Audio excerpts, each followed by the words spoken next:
A gente entra na parte da explicação da SAP, que é a parte da conversão para identificação de Boa noite, iniciamos a nossa web aula na UC de processos de fabricação convencional, dando sequência, né, aos processos de conformação mecânica que a gente viu nas web aulas anteriores. E é isso. Então vamos lá, pessoal. Lembrando, né, os processos de conformação, processos de fabricação, né, convencional, que é a nossa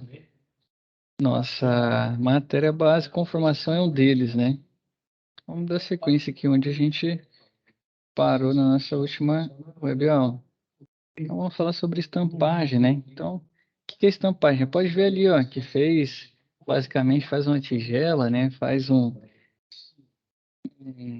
produto ali diferente, não sei, um pote, né? Um pote, ou tem algumas curvas, né, diferentes. Então, a estampagem, né, é o conjunto de processos de conformação mecânica que realiza transformações do material pressionando o mesmo contra uma matriz, agregando ao produto final as características da matriz, tendo perfil de chapa, plana ou oco, a depender do processo que ela passou.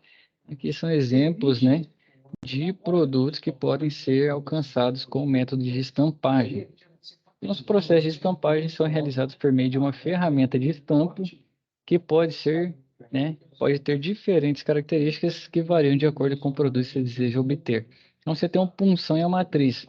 O punção, né, exerce uma força para que a peça, né, a chapa, no caso, se conforme de acordo com a matriz, adquira o formato da matriz. Então ele empurra, exerce uma força muito elevada, né, para conformar ela com outra matriz e assim a gente tem os formatos, né? Geralmente pegar aí uma forma de bolo, né, que é o mais legal. A gente também pode estampar aqui na indústria automotiva, né, capô de carro e tantas outras peças ali que você vê que são curvas complexas, né? Como que chega a isso? Então, a estampagem é um processo, né, muito utilizado na indústria.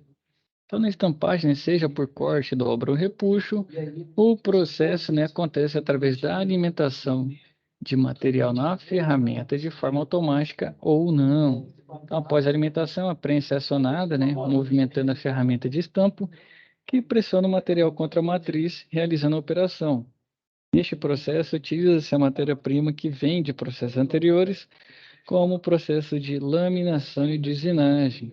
Para que as operações de estampagem realizem, né, o processo de maneira eficaz, é necessário atentar-se aos parâmetros utilizados no processo, dimensionando todos os detalhes da ferramenta ao produto final.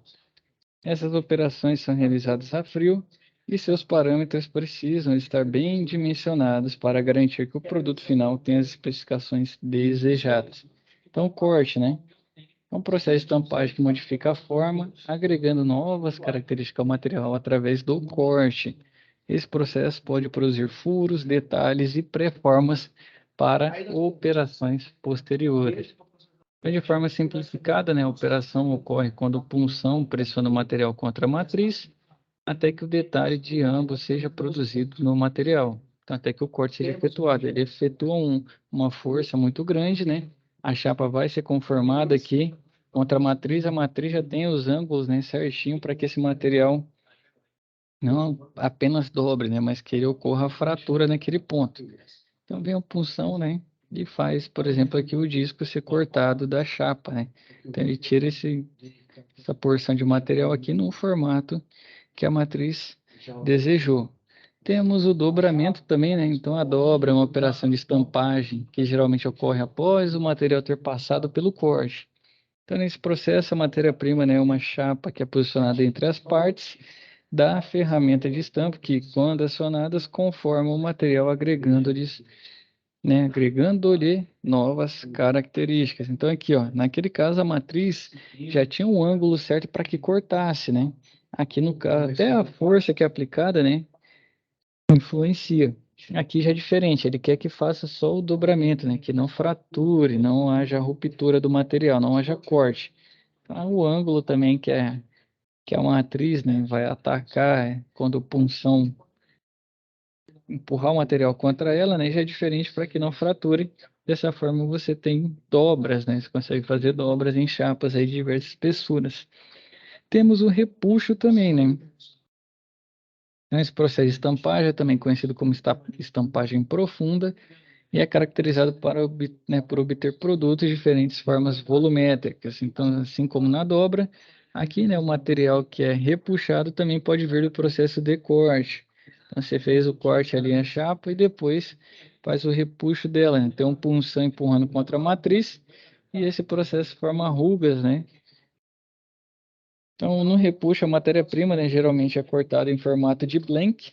Blank é o nome para chapa plana, né, sendo posteriormente submetida aos esforços do punção contra a matriz, adquirindo, né, após o processo, a forma volumétrica, ou seja, oca, como é conhecida. Esse processo é muito utilizado para se obter utensílios domésticos como panelas de diferentes formatos. Temos o dobramento, né? É uma das operações de estampagem que consiste em modificar o material, além do seu limite elástico. Então, se você dobrar, o que é o limite elástico? Se você dobrar o material dúctil é um material, a gente diz, mais macio, o contrário dele é um material frágil. Dependendo da forma, ele se quebra com maior facilidade, né? E o dúctil não, ele dobra pra caramba. Um exemplo, um copo de alumínio, ele é bastante dúctil, né? Você vai apertando ele, muitas vezes você amassa ele e tal, mas ele não tem a ruptura. E se você pegar um prato, né, uma louça, dependendo da forma que ele cair, ele se quebra, né? Então aí estão os conceitos de ductibilidade e fragilidade. O copo de alumínio sendo dúctil e a louça, né, cerâmica sendo o frágil. Então aqui, passando o limite elástico, dependendo quanto você aplica de força num copo de alumínio, ele volta ao formato. O que quer dizer? Que a olho nu a gente não percebe, né, que ele foi e voltou, né? Ele se mantém no mesmo formato, vai se mantendo. Se você aplica um pouco de força a mais, ele se dobra, né? Então ele passa o limite elástico e ganha um novo formato.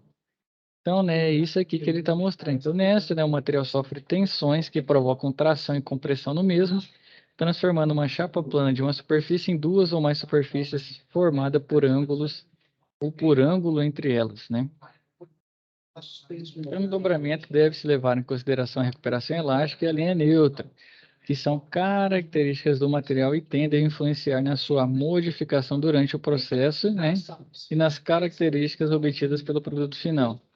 O ângulo do produto final deve ser dimensionado de forma que, no processo produtivo, ele esteja menor que o especificado, para que ao final do processo, quando o material se recupere elasticamente, né, ele esteja com um ângulo determinado no projeto. Então, quando ele recuperar elasticamente, ele vai tender a voltar no primeiro formato antes da aplicação da força. Ele volta um pouquinho, mas você já faz, né, um dobramento um pouco maior, para que quando ele voltar, seja da forma desejada. E a linha neutra deve ser levada em consideração porque é através dela que se obtém a dimensão final do produto. Ela é a parte do material que não sofre as tensões de compressão nem de flexão. Basicamente, ela vai dar esse comprimento aí para a gente. Então, no dobramento, né, assim, a gente seleciona a matéria-prima, né?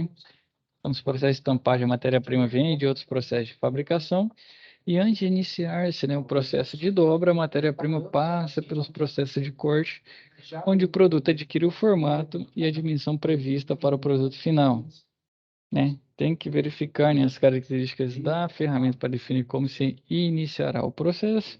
Então, o dobramento pode acontecer de diferentes maneiras, a depender da característica que se deseja obter no produto. Elas podem ser, né, realizadas através da utilização de prensa, mecânica, hidráulica ou de forma manual. Para iniciar o processo de dobramento, né, tem que posicionar a matéria-prima entre a ferramenta de estampo ou no acessório de fixação, caso a operação seja manual. Então, acionar o movimento de punção de forma gradativa até que a dobra seja realizada. E o repuxo, né, que é um processo de conformação mecânica que tem como matéria-prima uma chapa plana e será transformado em um produto com forma volumétrica. As características do produto são obtidas através do acionamento do punção, que pressiona, né, a chapa contra a matriz em uma ferramenta de estampo, fazendo com que o material sofra diferentes tensões, se deformando até adquirir o perfil da matriz. Então, tá aqui a matriz das dobras, né, para fazer o processo de repuxo. Então, a repuxo é feito em etapas, caso o produto seja complexo, né, com altas profundidades e diferentes perfis.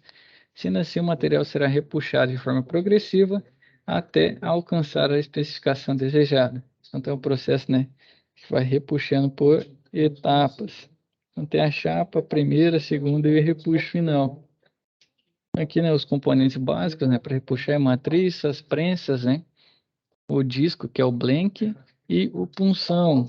Então, primeiro, segundo e terceiro estágio, né, para fazer o processo de repuxo quando é muito profundo aí na imagem, na parte inferior esquerda, e aqui à direita o comparativo, né, do blank com o produto já repuxado, certo?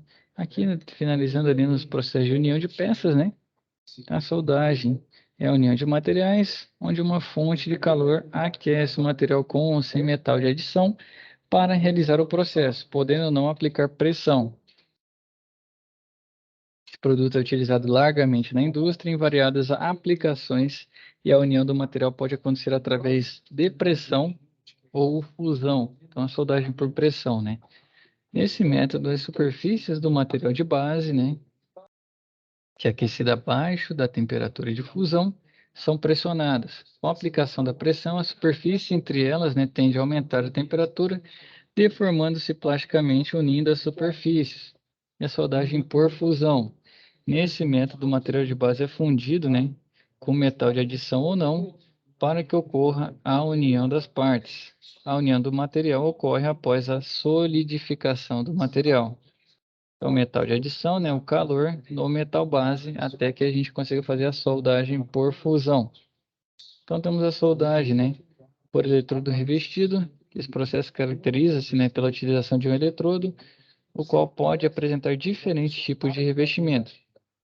Então, durante, né, a operação, o eletrodo se aproxima do metal de base, formando um arco. Este irá produzir calor, fazendo com que o metal de base e o eletrodo fundam-se, unindo o material e consumindo, né, o metal que constitui o eletrodo. Temos a soldagem TIG também, né, processo de soldagem caracterizado por utilizar um eletrodo de tungstênio, sendo, né, o processo protegido por um gás inerte. O eletrodo não é consumido durante a operação, pode ser utilizado metal de adição se necessário. Então, na TIG, né, é tungstênio inerte gás, né, que usa gás inerte, e um eletrodo de tungstênio, que é o nome, né, vem daí. E temos a MIG e a MAG, né? Então, o processo de soldagem MIG-MAG é caracterizado por unir peças através da fusão, utilizando-se um eletrodo metálico que é consumido à medida, né, que a operação é feita. Então, a diferenciação de MIG e MAG se dá devido ao tipo de gás utilizado. Se o gás for inerte, né, o processo é denominado MIG, se ativo MAG. Esse gás é o que protege a poça de fusão, onde ocorre a solda. Os elementos básicos para a execução do processo de soldagem são metal de base, que se refere às partes que serão unidas, a junta, que é a região onde ocorrerá a união de material, e finalmente o metal de adição, que pode ser utilizado ou não, e refere-se ao material que irá unir as partes e a fonte de energia, possibilitando o aquecimento dos materiais envolvidos no processo. Então, aqui está mostrando a energia, né, o material de adição, e o material de base fazendo a união de dois elementos, né, o 1 e o 2. E a abrasagem, né, então, um processo de união de materiais realizado através da adição de um material fundido entre as partes da peça. Pode ser feita uma abrasagem forte ou uma abrasagem fraca, dependendo da temperatura utilizada no processo. Caso o ponto de fusão do metal de adição seja superior a 450 graus, o processo é chamado de brasagem forte, e se inferior, né, a 450 graus Celsius, é brasagem fraca. O processo de brasagem é classificado a partir da forma como ocorre o aquecimento do material, sendo assim classificado de diferentes formas. As mais usuais, né, tem a brasagem por chamas. Essa operação geralmente ocorre de forma manual, e a gente usa o maçarico, né, podendo também ser automatizada. Utiliza como fonte de calor o maçarico. O processo acontece quando a chama do maçarico aquece a superfície limpa da junta, fazendo com que o metal de adição se funda, unindo as partes do metal base. Temos a brasagem em forno, Então, nessa, né, o metal de adição deve estar posicionado na junta do metal de base, sendo posteriormente levado ao forno para aquecimento. O princípio do processo é o mesmo. O conjunto abaixo do ponto de fusão do metal de base a ser aquecido irá se fundir com o metal de adição, unindo as partes do material e as imagens, né? Parte inferior esquerda, o maçarico, e direita um desenho indicando forno, metal base e metal de adição. Certo, senhores? Por hoje, né, a gente termina a as nossas webaulas para essa parte tão importante aqui do nosso material, das competências e habilidades que a gente precisa, e daremos sequência à nossa próxima web aula, né, seguindo aí a que está descrito e programado pelo nosso livro, tá bom? Então mantenha-se estudando aí pelo menos 1 hora por dia, atentem-se, né, às atividades que a gente tem para fazer na nossa plataforma e estejam presentes às próximas webaulas para a gente estar tirando dúvidas e tudo mais. Caso surja uma dúvida assistindo esse vídeo, pode ficar à vontade de me chamar na plataforma para a gente trocar figurinha, tá bom? Bom trabalho não, bons estudos, né, para todos. Fiquem com Deus e até a nossa próxima web.